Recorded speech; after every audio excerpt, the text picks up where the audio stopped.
Hello students, मैं जयशंकर झा आप सबों को अपने YouTube channel career point Nawada में स्वागत करता हूं। आज मैं सेकंड पार्ट का जो सब्सिडी पेपर है मॉनेटरी एंड फाइनेंशियल इंस्टीट्यूशन, उसका वीडियो लेकर आया हूं, जो कि आपका एग्ज़ाम होने वाला है नेक्स्ट मंथ दिसंबर में। तो इससे पहले मैथिली का वीडियो अपलोड किया जा चुका है, हिंदी 50 का अपलोड होना है, 100 हिंदी और 50 मैथिली, इसका वीडियो अपलोड हो चुका है। और आगे जो दो सब्सिडी है उसमें एक तो मॉनेटरी एंड फाइनेंशियल इंस्टीट्यूशन, उसका मैं अभी अपलोड कर ही रहा हूँ। और दूसरा जो सब्सिडी पेपर है वो भी आप लोगों को मिल जाएगा। आपका जो दूसरा सब्सिडी है Indian economy and entrepreneurship development, उसका भी वीडियो बहुत जल्द आप लोगों के लिए मैं चैनल पर अपलोड कर दूंगा।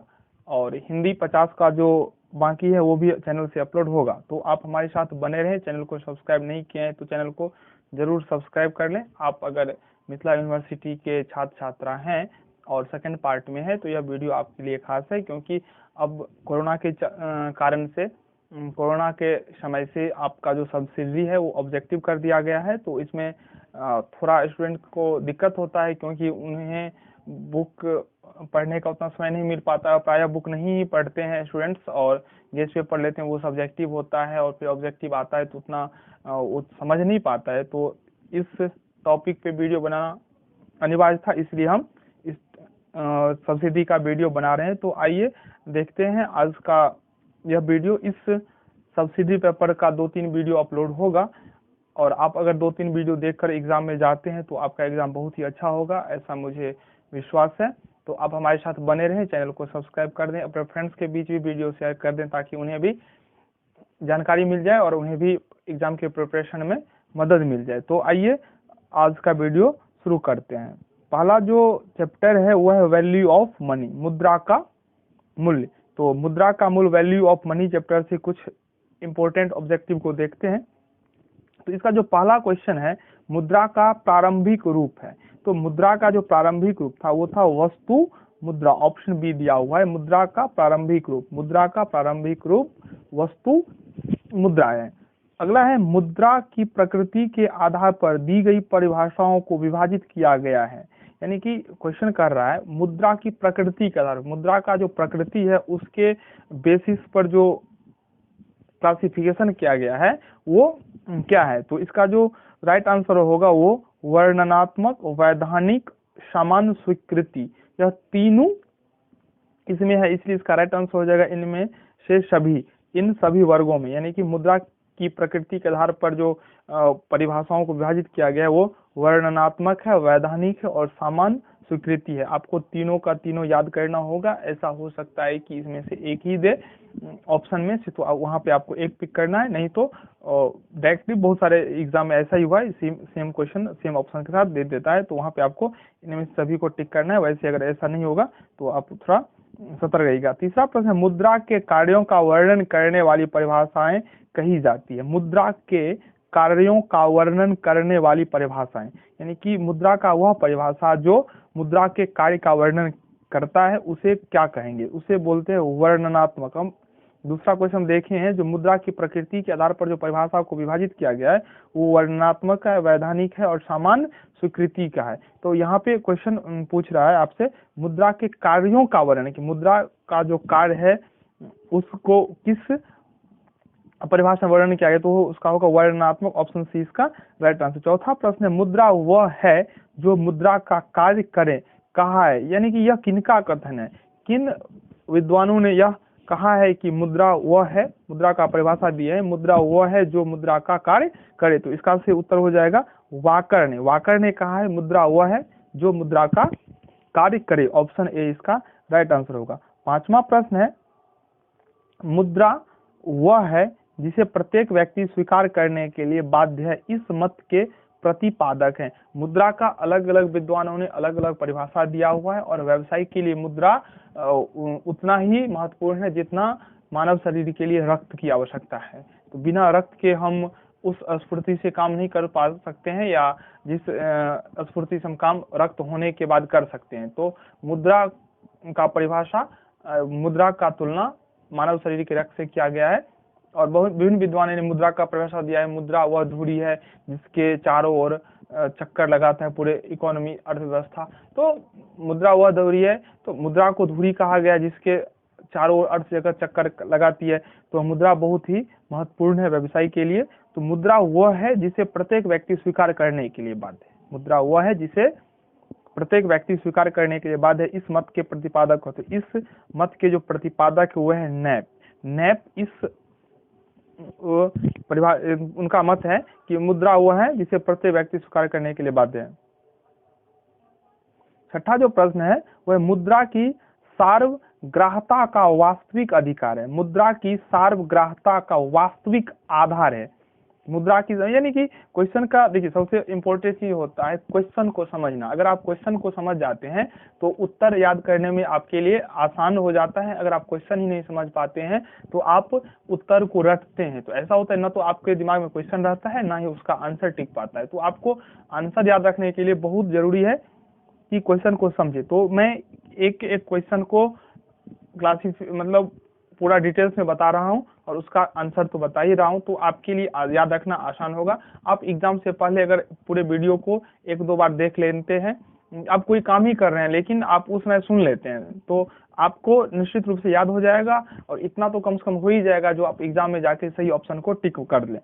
तो देखिए मुद्रा की सार्वग्राह्यता का वास्तविक आधार है कि मुद्रा सबके द्वारा स्वीकार है। देखिए ये जो विनिमय का प्रणाली है ना, वो इससे पहले मुद्रा से पहले वस्तु विनिमय प्रणाली थी। इसमें बहुत सारी खामियां थी, बहुत सारे बाधाएं थे वस्तु विनिमय प्रणाली में। उस प्रणाली को हटा के मुद्रा विनिमय प्रणाली लाया गया। तो मुद्रा को सब लोगों ने सहर्ष स्वीकार कर लिया। सहर्ष स्वीकार करने का जो मेन आधार है, वास्तविक आधार है, वो क्या है? इसका मेन जो पॉइंट ऑफ व्यू है जनता का विश्वास। जनता का विश्वास के कारण ही मुद्रा को सबके द्वारा स्वीकार कर लिया गया, क्योंकि मुद्रा से हम कोई भी जो लेन देन करते हैं, कोई विनिमय करते हैं, वो हमें मुद्रा के कारण आसान होता है। आइए देखते हैं सातवां प्रश्न। सातवां प्रश्न, मुद्रा के रूप में स्वीकार की जाने वाली वस्तु में गुण होने चाहिए। मुद्रा के रूप में स्वीकार की जाने वाली वस्तु में गुण होना चाहिए। तो इसका सही उत्तर हो जाएगा यह सर्वग्राह्यता वर्तमान के लिए नहीं अपितु भविष्य के भुगतानों के लिए भी है। यह सर्वग्राह्यता वर्तमान के लिए नहीं अपितु भविष्य के भुगतान के लिए भी है। यानी कि अगर हम वर्तमान में भुगतान नहीं कर पाते हैं तो भविष्य में भी हम मुद्रा के रूप में भुगतान कर सकते हैं। इसलिए मुद्रा के रूप में स्वीकार की जाने वाली वस्तु में गुण होने चाहिए। तो ऑप्शन सी इसका सही उत्तर है। अब आइए देखते हैं अगला प्रश्न। आठवां प्रश्न है, आधुनिक अर्थव्यवस्था में मुद्रा का कौन सा रूप सर्वाधिक महत्वपूर्ण भूमिका अदा करता है? तो इसका सही उत्तर होगा शाख मुद्रा। आधुनिक अर्थव्यवस्था में मुद्रा का कौन सा रूप सर्वाधिक महत्वपूर्ण भूमिका अदा करता है? देखिए भूमिका तो धात्विक, पत्र, दुर्लभ, ये सब अपना अपना जगह पे सही है, लेकिन जो सर्वाधिक महत्वपूर्ण भूमिका निभाती है वो है शाख मुद्रा। ऑप्शन सी दिया हुआ है। नवा प्रश्न, निम्न में से कौन विधिग्राह्य मुद्रा है? तो इसका सही उत्तर होगा करेंसी नोट एवं सिक्के। करेंसी नोट एवं सिक्के विधिग्राह्य मुद्रा है। 10वां प्रश्न, संपत्ति का सबसे तरल रूप किसे माना जाता है?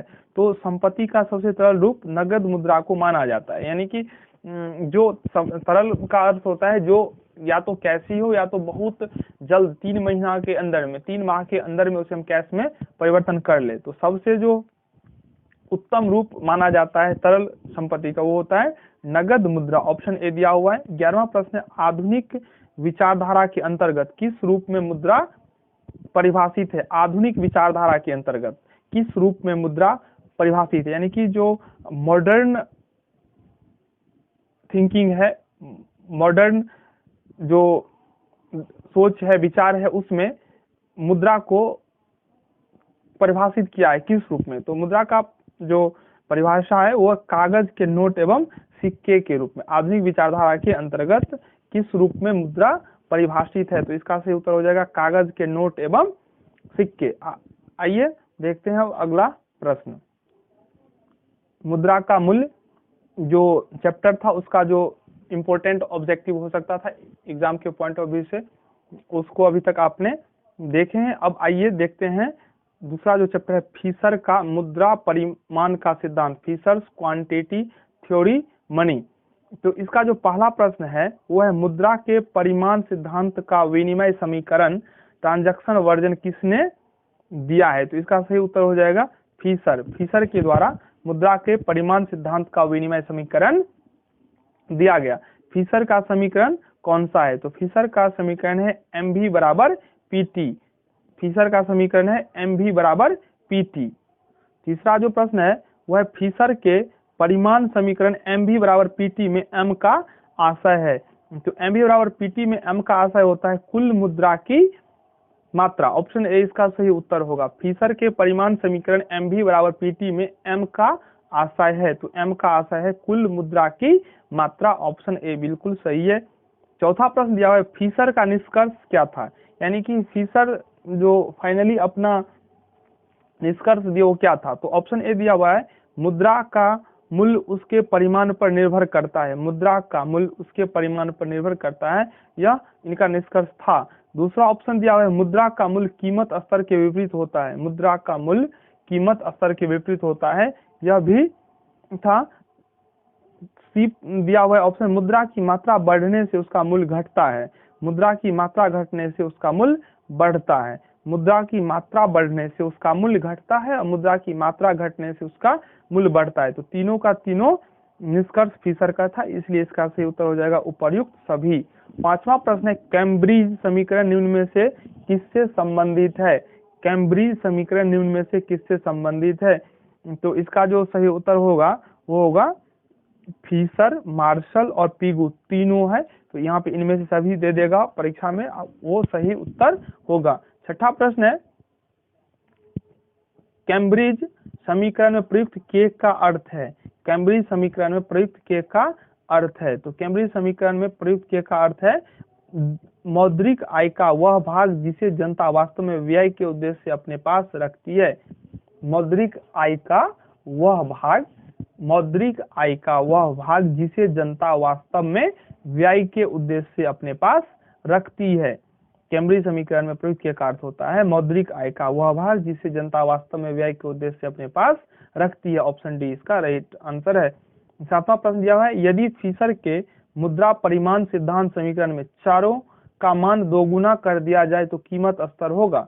यदि फिशर के मुद्रा परिमाण सिद्धांत समीकरण में सभी चरों का मान दो गुना कर दिया जाए तो कीमत स्तर में हो जाएगा। तो इसका सही उत्तर होगा दो गुना हो जाएगा। अगर चरों का मान दो गुना कर देंगे तो कीमत का स्तर भी दो गुना हो जाएगा। आठवां प्रश्न दिया हुआ है जब मुद्रा की पूर्ति में वृद्धि होती है तो वस्तुओं के मूल्य में होते हैं। जब मुद्रा की पूर्ति में वृद्धि होती है, जब मुद्रा की पूर्ति में वृद्धि होती है वस्तुओं के मूल्य बढ़ जाते हैं। जब मुद्रा की पूर्ति में वृद्धि होती है तो वस्तुओं के मूल्य बढ़ जाते हैं। ऑप्शन बी इसका राइट आंसर होगा। 9वां प्रश्न है फिशर के समीकरण के अनुसार मुद्रा तथा साख मुद्रा के बीच एक डैश, तो इसका सही उत्तर निश्चित संबंध होता है। फिशर के समीकरण के अनुसार, फिशर के समीकरण के अनुसार मुद्रा तथा साख मुद्रा के बीच एक निश्चित संबंध होता है। फिशर के समीकरण के अनुसार मुद्रा तथा साख मुद्रा के बीच एक निश्चित संबंध होता है। 10वां प्रश्न है फिशर ने अपने समीकरण में किस मान्यता या मान्यताओं को आधार माना है? फिशर ने अपने समीकरण में किस मान्यता या मान्यताओं को आधार माना है? तो इसका जो सही उत्तर होगा वो होगा ऑप्शन डी उपर्युक्त सभी। पी भी था टी को स्थिर माना है, सही है। पी अन्य तत्वों को प्रभावित नहीं करता है। मुद्रा एवं साख मुद्रा में निश्चित संबंध पाया जाता है। तीनों का तीनों सही है, इसलिए इसका सही उत्तर हो जाएगा ऑप्शन डी। अगला प्रश्न है 11वां फिशर के परिमाण सिद्धांत के समीकरण को किस दूसरे नाम से भी जाना जाता है? फिशर के परिमाण सिद्धांत, फिशर के परिमाण सिद्धांत के समीकरण को किस दूसरे नाम से भी जाना जाता है? तो इसका सही उत्तर होगा व्यावसायिक शेष समीकरण। Option A. 12वां प्रश्न है कैम्ब्रिज समीकरण P बराबर M बट्टा KR में R 50 लाख इकाई के 60%, M 60 लाख रुपया हो तो सामान्य मूल्य स्तर P क्या होगा? तो इसका ये तो प्रॉब्लम सॉल्विंग क्वेश्चन है, इसको आप सोल्व करेंगे तो आप इसको सही से बना पाएंगे, लेकिन अगर इसको सोल्व करेंगे तो इसका राइट आंसर हो जाएगा 2 रुपये प्रति इकाई। कैम्ब्रिज समीकरण P बराबर M बटा के आर में R दिया हुआ है 50 लाख इकाई, K दिया हुआ है 60%, M दिया हुआ है 60 लाख रुपया हो, तो सामान्य मूल्य स्तर P क्या होगा। देखिए अब P कैसे फाइंड करते हैं ये आपको हम दिखाते हैं। देखिए दिया हुआ है P बराबर होता है M बट्टा के आर। यहाँ पे P का वैल्यू फाइंड करने के लिए बोल रहा है, M दिया हुआ है आपको 60 लाख, तो 60 लाख बट्टा के आर, तो के का वैल्यू दिया हुआ है 50 लाख, 50 लाख और गुने आर, तो आर दिया हुआ है कितना 60%, तो हम ऐसे लिख सकते हैं गुना 100 बट्टा 60। अब देखिए ये 5 0 6 0 6 0 कट जाएगा और ये जो 60 है इसका एक 0 इसका 0 कट जाएगा, 6 6 कट जाएगा, 5 दूनी 10, तो इसका जो सही उत्तर आएगा होगा 2 प्रति इकाई। तो आप देख रहे होंगे यहाँ से आपको क्लियर हो गया होगा 2 कैसे आया। अगर वैसे मैं आपको बोल देता 2, उसमें से 2 कैसे हुआ तो आपको निकाल के दिखा दिए। P बराबर होता है M बट्टा के आर, तो M का वैल्यू 60 लाख बट्टा K यानी कि 50 लाख, R दिया हुआ है 60%, तो 60% का अर्थ हो गया 60/100, तो 100 को ऊपर कर दिए, तो इसको सॉल्व किए तो आ गया 2। तो आइए देखते हैं अब फिर से अगला प्रश्न। 13वां प्रश्न है, यदि कीमत स्तर को P तथा मुद्रा के मूल्य को V के रूप में व्यक्त किया जाता है तो मुद्रा मूल्य हो जाएगा। यदि कीमत स्तर को P तथा मुद्रा के मूल्य को V के रूप में व्यक्त किया जाता है तो मुद्रा मूल्य हो जाएगा, ऑप्शन हो जाएगा I भागा P यानी कि I बट्टा P। 14वां प्रश्न है, विनिमय समीकरण में V का आशय है, तो विनिमय समीकरण में V का आशय होता है मुद्रा की चलन शक्ति, मुद्रा की चलन शक्ति वाले CT, तो ऑप्शन बी इसका राइट आंसर होगा। 15वां जो प्रश्न दिया हुआ है वो है सही जोड़ों का मिलान कीजिए, P बराबर MV प्लस MV डैश बट्टा T, तो ये क्या है, तो इसका हो जाएगा फिशर का परिमाण समीकरण, ये हो जाएगा 3। अगला है M बराबर PK, ये हो जाएगा मार्शल का परिमाण समीकरण।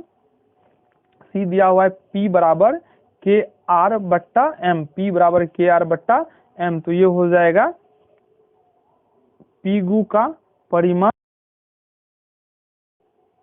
पीगू का परिमाण। और D जो दिया हुआ है VY बराबर Y बट्टा M, तो एक बचा हुआ है पहला मुद्रा का आय प्रचलन वेग, तो ये दूसरा चैप्टर से जो भी महत्वपूर्ण ऑब्जेक्टिव बन सकता था आपके एग्जाम के दृष्टिकोण से उसका इसमें शामिल किया गया। अब आइए देखते हैं तीसरा चैप्टर। तीसरा जो चैप्टर है मुद्रा के मूल्य में परिवर्तन, स्फीति तथा अपस्फीति, changes in the value of money, inflation and deflation.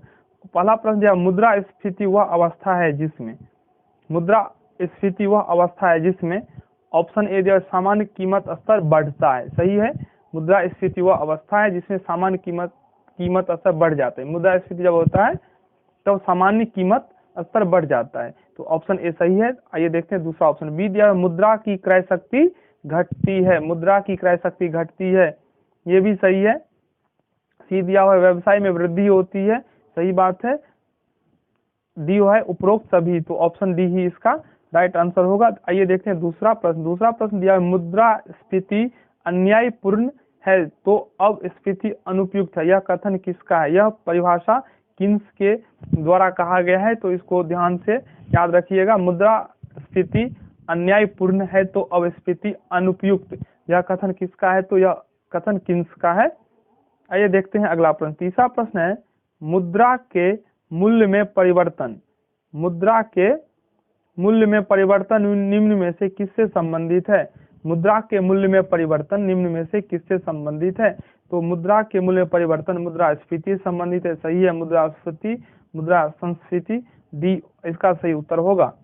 चौथा प्रश्न है मुद्रा स्फीति एक मुख्य कारण अनुत्पादक व्ययों का बढ़ना है, मुद्रा स्फीति का एक मुख्य कारण है, मुद्रा स्फीति का जो मुख्य कारण है वो है अनुत्पादक व्ययों का बढ़ना। अनुत्पादक व्ययों का बढ़ने से मुद्रा स्फीति का होना माना जाता है। आइए देखते हैं पांचवा प्रश्न, किन्स के अनुसार वास्तविक स्थिति कब उत्पन्न होती है? किन्स के अनुसार वास्तविक स्थिति पूर्ण रोजगार के बाद उत्पन्न होती है। किन्स के अनुसार वास्तविक स्थिति पूर्ण रोजगार के बाद उत्पन्न होती है। छठा प्रश्न दिया हुआ है, मुद्रा प्रसार की सबसे अधिक संभावना किस मुद्रा में सबसे अधिक रहती है? मुद्रा प्रसार की सबसे अधिक संभावना किस मुद्रा में सबसे अधिक रहती है? इसका आंसर हो जाएगा बी, प्रादिष्ट पत्र मुद्रा। प्रादिष्ट पत्र मुद्रा में मुद्रा प्रसार की सबसे अधिक संभावना रहती है। सातवां प्रश्न दिया हुआ है, मुद्रास्फीति का एक मुख्य कारण है। मुद्रास्फीति का एक मुख्य कारण है। मुद्रास्फीति का मुख्य कारण हीनार्थ बजटिंग है। मुद्रास्फीति का एक मुख्य कारण हीनार्थ बजटिंग भी है। हीनार्थ बजटिंग के कारण मुद्रास्फीति होता है। आठवां प्रश्न दिया हुआ है, मुद्रास्फीति की दशा में किन विनियोक्ताओं को लाभ होता है?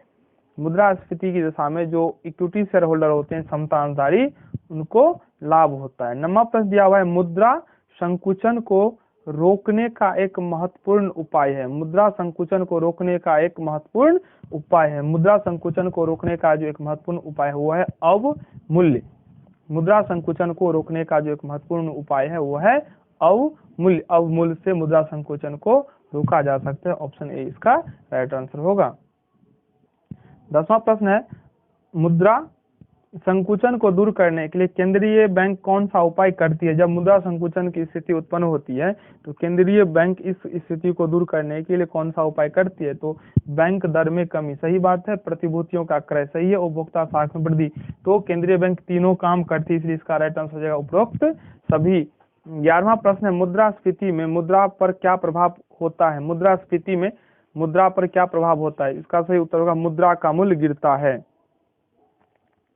मुद्रास्फीति में मुद्रा का मूल्य गिरता है। 12वां प्रश्न दिया हुआ, किसके अनुसार मुद्रास्फीति वह अवस्था है जिसमें मुद्रा का मूल्य गिरता है और वस्तुओं के मूल्य बढ़ते हैं? यह कथन किनका है? किनके द्वारा यह कहा गया है कि मुद्रास्फीति वह अवस्था है जिसमें मुद्रा का मूल्य गिरता है और वस्तुओं का मूल्य बढ़ता है? क्रॉथर के द्वारा यह कथन कहा गया है। क्रॉथर ने कहा है कि जो मुद्रास्फीति वह अवस्था है जिसमें मुद्रा का मूल्य गिरता है और वस्तुओं का मूल्य बढ़ता है।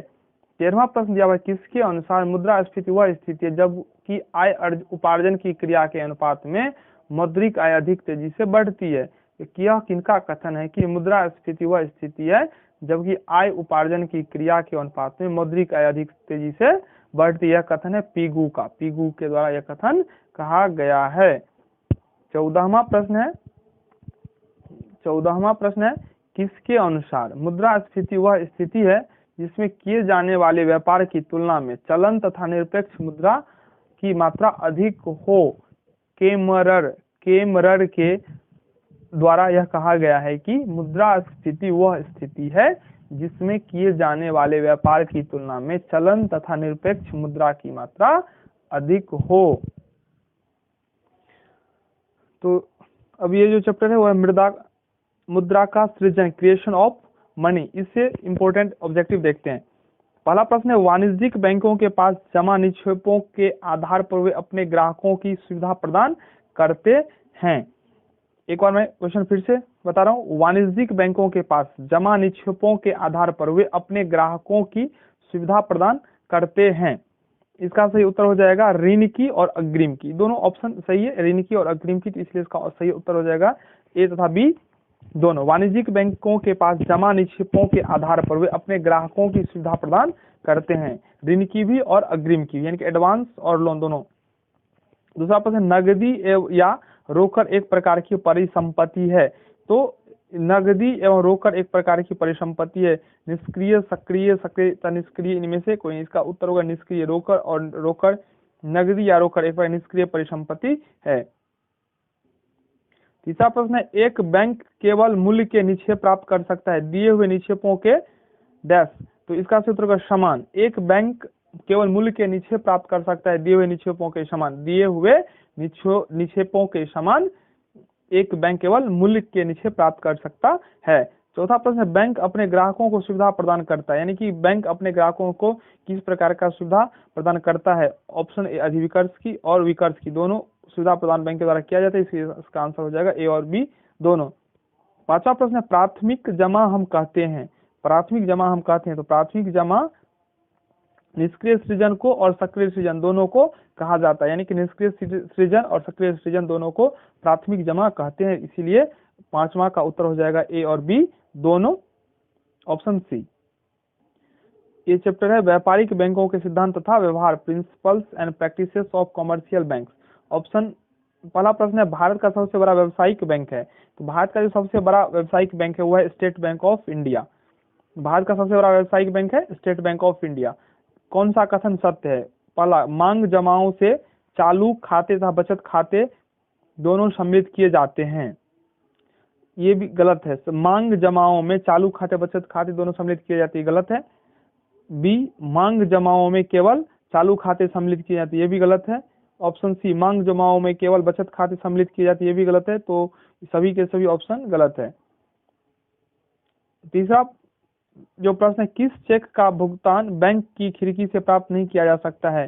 तो क्रॉस चेक, क्रॉस चेक का भुगतान बैंक की खिड़की से प्राप्त नहीं किया जा सकता है। ये देखते हैं अगला प्रश्न।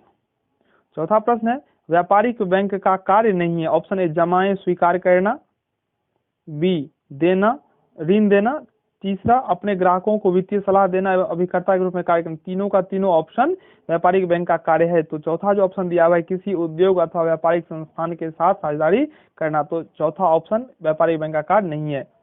5वां प्रश्न, निम्नलिखित में से किस बैंक में कोई व्यक्ति अपना व्यक्तिगत खाता नहीं खोल सकता, यानी कौन सा ऐसा बैंक है जहां पे कोई आदमी पर्सनल अकाउंट नहीं खोल सकता? इसका जो उत्तर होगा भारतीय रिजर्व बैंक। छठा प्रश्न है भारत में 1 रुपया के नोट पर किसके हस्ताक्षर होते हैं? तो भारत में 1 रुपये के नोट पर वित्त मंत्रालय के सचिव का हस्ताक्षर होता है। भारत के जो 1 रुपया का नोट है उस पर वित्त मंत्रालय के जो सचिव होते हैं उनका साइन होता है। 7वां प्रश्न है बैंक परिसंपत्तियों का कुल मौद्रिक मूल्य बराबर होता है। बैंक परिसंपत्तियों का कुल मौद्रिक मूल्य बराबर होता है ऋण प्रतिभूतियों और तात्कालिक नगद का। बैंक परिसंपत्तियों का कुल मौद्रिक मूल्य ऋण प्रतिभूतियों और तात्कालिक नकदी का बराबर होता है। 8वां प्रश्न है वाणिज्यिक बैंक के कार्य हैं। 8वां जो प्रश्न वह है वाणिज्यिक बैंक के कार्य हैं। वाणिज्यिक बैंक का क्या कार्य? वाणिज्यिक बैंक का कार्य जमा राशि प्राप्त करना, ऋण प्रदान करना, आजीविका, तीनों का तीनों वाणिज्यिक बैंक का कार्य, इसलिए उपरोक्त सभी इसका सही उत्तर होगा। ठीक है, अब जो चैप्टर है वह है केंद्रीय बैंक एवं उसके कार्य, central bank and its function. इसका पहला प्रश्न है मौद्रिक नीति को निम्न में से कौन संचालित करता है? तो मौद्रिक नीति का संचालन केंद्रीय बैंक के द्वारा किया जाता है। ऑप्शन बी इसका सही उत्तर है। दूसरा प्रश्न है परिमाणात्मक साख नियंत्रण के लिए निम्नलिखित में से किसका उपयोग केंद्रीय बैंक द्वारा किया जाता है? परिमाणात्मक साख नियंत्रण के लिए निम्नलिखित में से किसका उपयोग केंद्रीय बैंक द्वारा किया जाता है? तो इसका जो सही उत्तर होगा बैंक दर, खुले बाजार की क्रियाएं, नगद आरक्षण अनुपात। तो तीनों का तीनों उपयोग किया जाता है केंद्रीय बैंक द्वारा, इसलिए इसका सही उत्तर हो जाएगा उपयुक्त सभी। तीसरा प्रश्न है कटौती की दरें अर्थव्यवस्था को प्रभावित करती है। ऑप्शन ए, कुल सुरक्षित कोषों की मात्रा को प्रभावित करके सही है, बैंक की उधार लेने की क्रियाओं को प्रभावित करके सही है, बाजार ब्याज दरों को प्रभावित करके सही है। तो इसका सही उत्तर हो जाएगा उपयुक्त सभी। चौथा प्रश्न है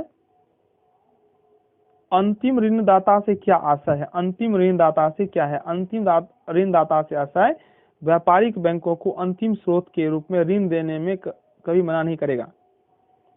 अंतिम ऋणदाता का आशय है व्यापारिक बैंकों को अंतिम स्रोत के रूप में ऋण देने में कभी मना नहीं करेगा। 5वां प्रश्न निम्न में से कौन साख नियंत्रण की विधि नहीं है? तो इसका सही उत्तर होगा करों की दर घटाना। करों की दर घटाना साख नियंत्रण की विधि नहीं है।